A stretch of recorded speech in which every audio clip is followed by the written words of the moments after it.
another topic, root words. So here we talk about some more root words.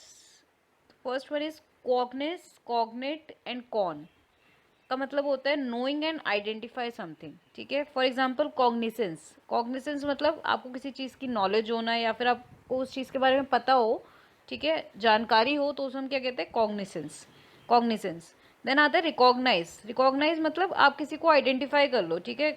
I recognise है, मैंने उसको पहचान लिया. पहचानना, किसी को पहचानना या किसी चीज़ को पहचानना, उसको हम कहते हैं. किसी इंसान को पहचाना, किसी चीज़ को पहचाना, उसे हम क्या कहते हैं? रिकॉग्नाइज. Then incognito. जैसे कॉग्निस का मतलब होता है पहचानना या आइडेंटिफाई नॉलेज या किसी भी चीज़ के बारे में ऑलरेडी पता होना, उससे होता है. ऐसे इन हम लगा देते तो वो नेगेटिव सेंस में आ जाता है, यानी कि फॉल्स आइडेंटिटी. कुछ लोग अपनी फेक आइडेंटिटी यूज करते हैं तो उसे इनकॉग्निटो बोलते हैं. ओके. Then reconnaissance. रिकॉनेसेंस का क्या मतलब होता है? Military observation of a region to locate an enemy.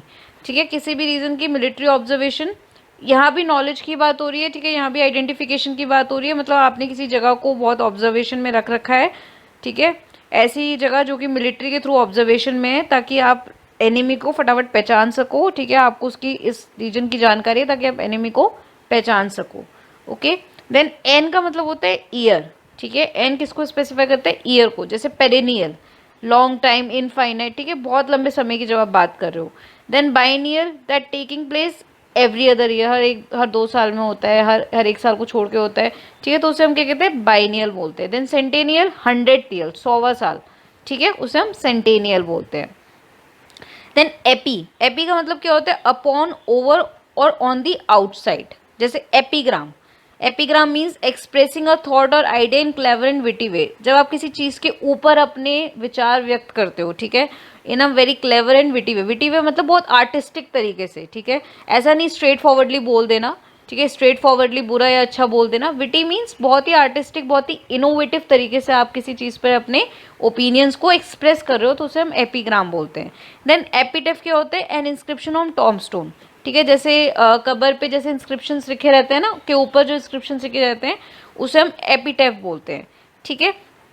Then epitome. Epitome means a person और thing who is a perfect example of something. हम कहते हैं ना, she is the epitome of beauty. ठीक है. तो हम क्या कह रहे हैं कि वो ब्यूटी की, सुंदरता की एक मूर्त है, एक परफेक्ट एग्जाम्पल है. ठीक है.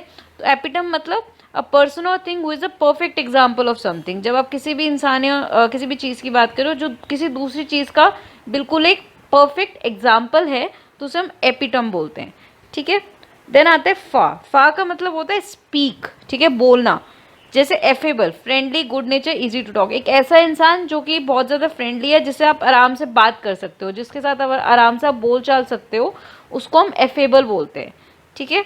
Then fable. फेबल भी एक तरह की शॉर्ट स्टोरी होती है. और शॉर्ट स्टोरी मतलब आप वहाँ पे शॉर्ट स्टोरी का मतलब क्या भी होता है? बोलना होता है. ठीक है. देन कॉन्फैबुलेट. कॉन्फैबुलेट का मतलब एंगेज इन कन्वर्सेशन. ठीक है. आप किसी से बात करने में मतलब बात कर रहे हो, वार्तालाप कर रहे हो, तो उसे कॉन्फैबुलेट बोलते हैं. तो फा मतलब जहाँ फा आ जाता है, यानी कि आप किसको इंडिकेट कर रहे हो? स्पीकिंग को इंडिकेट कर रहे हो. ठीक है.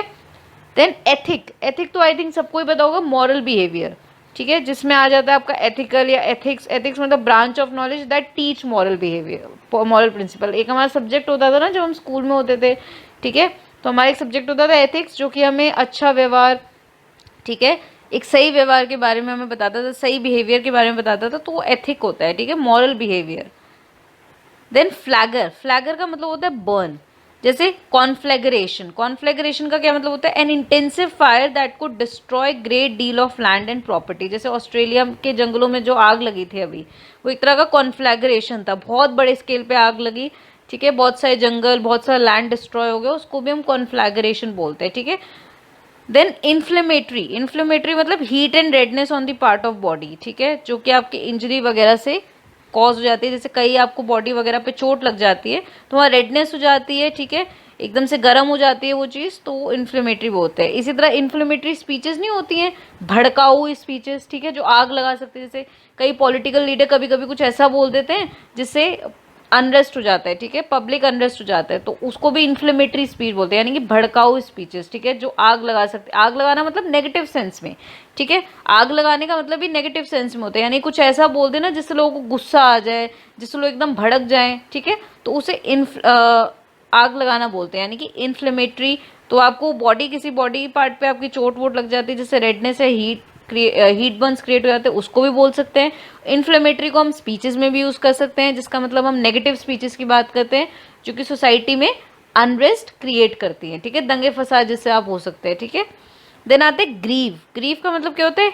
हैवी और वेटी, ठीक है, ग्रीव का मतलब क्या होता है? हैवी और weighty, something which is very heavy weighty, जैसे ग्रीफ होता है, जैसे जब हम ग्रीफ ही बोलते हैं, ग्रीफ मतलब जब आप बहुत दुख में होते हो, आपका मन बहुत भारी होता है, ठीक है, आपको किसी चीज़ का बहुत ज़्यादा दुख है, ठीक है, जिसकी वजह से आप बहुत हैवी हैवी फील कर रहे हो, तो हम बोलते हैं ना the person is in grief, ठीक है, किसी के मरने पे कोई इंसान जब ग्रीफ में होता है तो उसको बहुत मतलब बुरा लगता है, बहुत हैवी बहुत वेटी फील करता है, ठीक है, सुकून नहीं होता बेसिकली, ठीक है, शी इज सैड और ही सैड, तो उसे हम ग्रीफ बोलते हैं।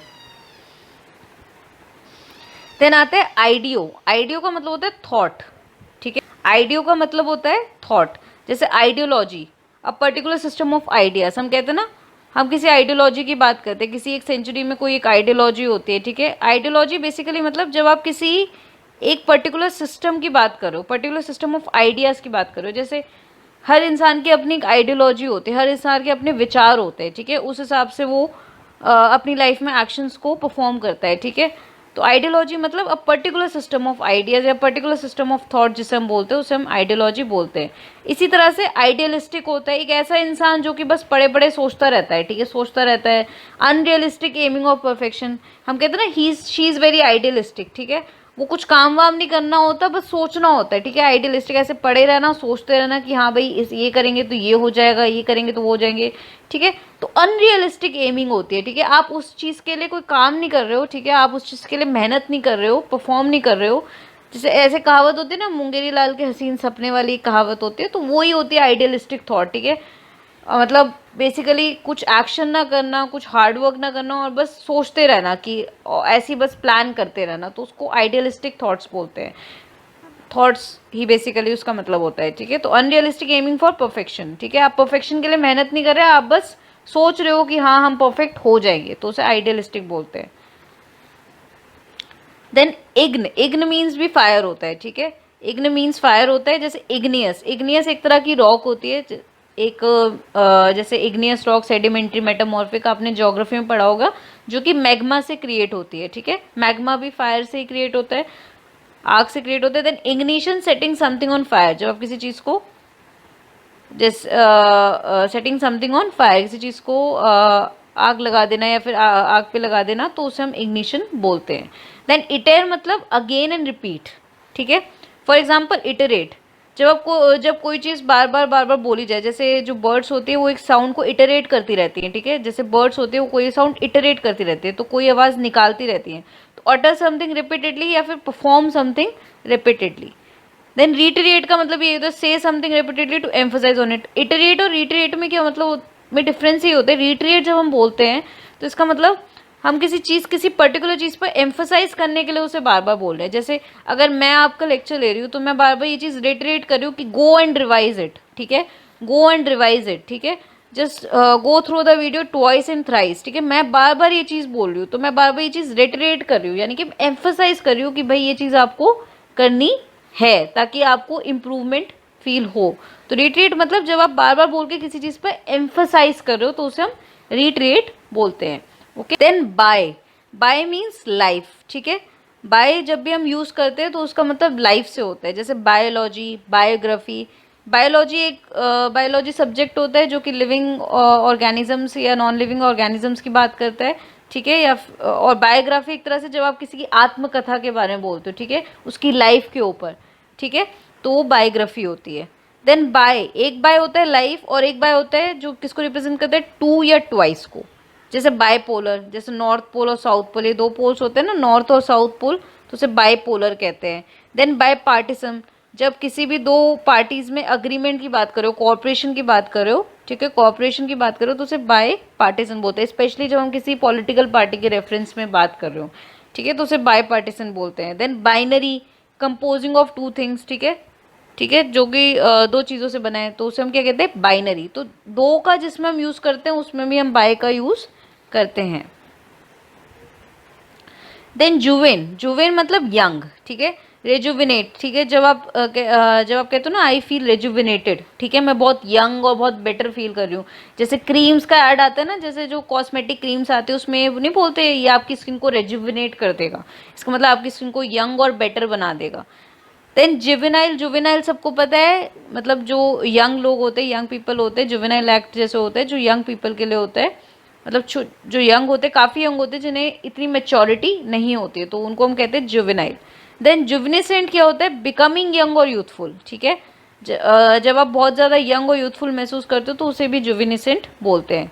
देन लास्ट का क्या मतलब होता है, लास्ट मीन्स फेंट और वियरी, ठीक है, जैसे लैसिट्यूड, लैसिट्यूड मीन्स जब आप बहुत ज़्यादा वीक और बहुत ज़्यादा टायर्ड या फिर बहुत ज़्यादा फटीक, फटीक मतलब थकान को महसूस करना, ठीक है, बहुत ज़्यादा वीक या थके हुए महसूस करते हो तो उसे लैसिट्यूड बोलते हैं, यानी फेंट ऑफ वियरी, वियरी मतलब थकान को महसूस करना, ठीक है। देन होता है लैक्स, एक होता है लास, एक होता है lax, lax mean loose, loose laxative एक तरह की मेडिसिन होती है, ठीक है, एक ड्रग होती है जो कि जिसको हम लैक्सेटिव बोलते हैं, जो कि बोवेल वगैरह में जब आपका प्रॉब्लम हो जाता है, कॉन्स्टिपेशन वगैरह जिन्हें होता है, कंजेशन वगैरह, तो उसके लिए भी आपका लैक्सेटिव ड्रग यूज होती है। ओके, देन रिलैक्स, रिलैक्स का मतलब भी क्या होता है, लेस टेंस्ड और लेस रूल्स, लेस टेंस्ड मतलब जैसे आप कहते हो ना, क्या कहते हैं, यू नीड टू रिलैक्स, भाई तुम्हें थोड़ा आराम करने की ज़रूरत है, ठीक है, तुम्हें थोड़ा सा अपने आप को लूज छोड़ने की ज़रूरत है। कोई इंसान लाइफ में बहुत ज़्यादा बिजी हो जाता है तो वो रिलैक्स करना भूल जाता है, तो हम कहते हैं ना थोड़ा अपने आप को लूज छोड़ो, फ्री छोड़ो, ठीक है, थोड़ा आराम करो, तो उसे हम क्या कहते हैं, रिलैक्स कहते हैं। इसी तरह से लेस रूल्स, लेस रूल्स का मतलब रिलैक्स में क्या होता है, कभी कभी गवर्नमेंट कुछ रिलैक्सेशन दे देती है आपको, हम कहते हैं ना, हम एक टर्म यूज़ करते हैं कि government given us some relaxation on petrol prices, तो यहाँ पे हम रिलैक्सेशन का यूज़ कैसे कर रहे हैं, जब हम रेस्ट्रिक्शंस को लूज करने की बात करें, ठीक है, रेस्ट्रिक्शंस में थोड़ी कमी देना, ठीक है, उनको थोड़ा कम कर देना, तो यहाँ पे हम रिलैक्स का भी, यहाँ पे भी हम रिलैक्स का यूज़ करते हैं। देन मॉन और मॉनिटर, मॉनिट का क्या मतलब होता है, वॉर्न, रिमाइंड और एडवाइस, वॉर्न, रिमाइंड और एडवाइस।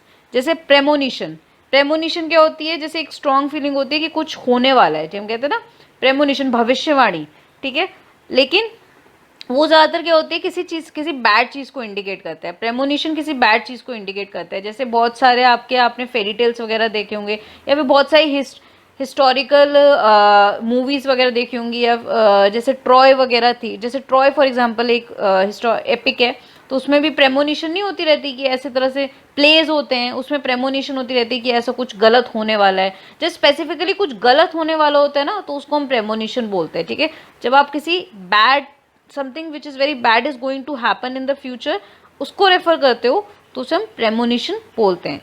इसी तरह से admonition, a strict warning on something, जब आप किसी चीज़ पर बहुत सख्ती से वार्निंग देते हो, नहीं भाई तुम्हें ये नहीं करना चाहिए, ठीक है, ये काम गलत है, तो यहाँ पे क्या कर रहे हो, you are warning something, you are warning of on something, ठीक है, तो उसे हम क्या कहते हैं, एडमोनिशन कहते हैं। यहाँ सब जगह मॉन आ गया, मॉन या मॉनिट आ गया, तो उसका नेगेटिव सेंस में ही होता है वार्न करना, रिमाइंड करवाना या फिर एडवाइस देना, ठीक है, कि कुछ गलत होने वाला है, आपको ये चीज़ नहीं करनी चाहिए।